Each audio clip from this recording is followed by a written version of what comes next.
बांसवाड़ा के अंदर वागड़ की इस धरती पर अपने पूर्वजों की उस जमीन पर जहाँ पर नेहरू जी आए, जहाँ पर इंदिरा जी आई,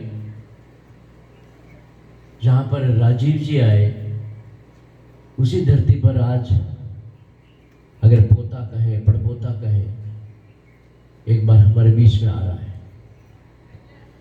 हम कितना उनको जानते हैं नहीं जानते हैं बात नहीं, सवाल नहीं। बात यह है कि कांग्रेस को नई ताकत के साथ खड़ी करने का संकल्प लेकर के और इस देश की समस्याओं से जूझता हुआ कोई आदमी, अभी आपको बताया 3,500-4,000 किलोमीटर इस भारत की धरती पर घूमा है।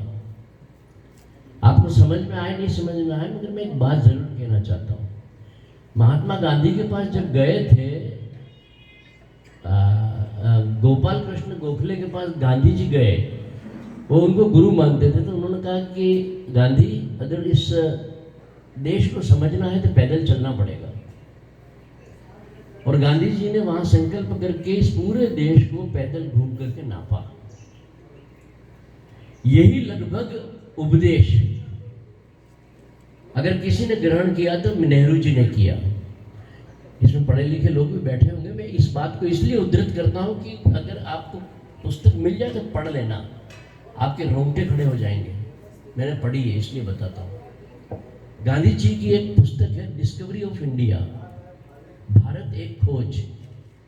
उस भारत एक खोज के अंदर उस व्यक्ति ने इस देश की आत्मा को टटोला, यहाँ के डीएनए को समझा, और उन्होंने इस बात का संकल्प लिया कि इस देश की बुनियाद से लगा करके इसके चरम तक अगर कोई काम करने की जरूरत पड़ेगी तो ये देश के लिए अंतिम सांस तक मैं लगूंगा, इस बात की उन्होंने संकल्प लिया। और आप देखना, उसको पढ़ने के बाद आप लगेगा कि एक बार फिर एक आदमी निकला है। उसने किससे संकल्प लिया है, किससे वादा किया है, ये नहीं जानते, मगर उसमें ये कहना चाहता हूं कि वो खुद से वादा करके निकला है कि मैं इस देश को पहले तो जानूं, क्योंकि जब उनके दादा ने जाना था तब देश कुछ और था, और ये जब पोता निकला है तो देश कुछ और है। बैलगाड़ी से लगा करके हमने हवाई जहाज की यात्रा पूरी कर ली और इस देश को वो दिया। आज जो कुछ भी दिखाई दे रहा है वो कांग्रेस ने दिया, इस देश को है। भारतीय जनता पार्टी अगर ये कह ले कि 70 साल में कुछ नहीं किया, तो मेरे ख्याल से जो आदमी जानता है ना, वो तो अंदर से मुस्कुरा सकता है, अंदर से हंस सकता है कि इन बेवकूफों के पास दूसरा कोई तरीका ही नहीं है बोलने का अपने भाषण। 70 साल में कुछ नहीं किया।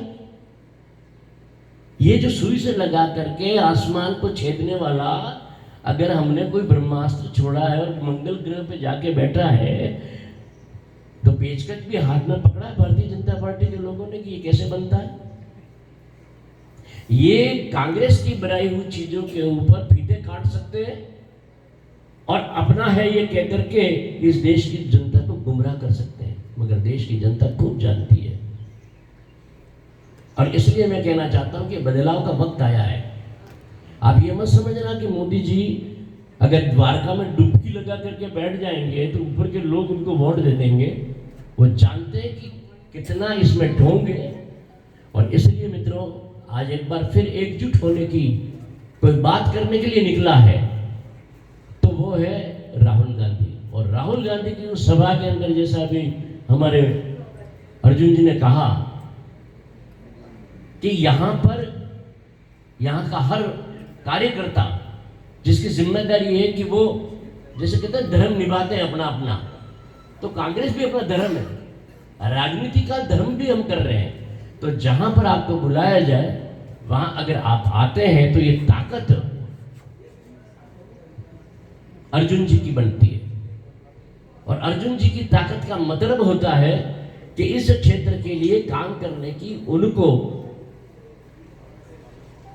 सत्ता से लड़ने से लगा करके और आपका संरक्षण करने तक की ताकत अगर अर्जुन जी को मिलती है तो निसंदेह एक बात और समझ लेना मित्रों कि केवल आप ही उनके भरोसे नहीं है, अब कोई नहीं है। ये बात हम जब जान गए हैं, और मैं ये नहीं कहना चाहता हूं, एक छोटा सा आदमी भी, मुझे बहुत अच्छा लगा था सर कि जब राव साहब जो थे कांग्रेस में थे, हमारे गढ़ी राव जी, वो कांग्रेस में से जनता पार्टी में गए, और ग्रामदानी गांव का एक व्यक्ति जिसको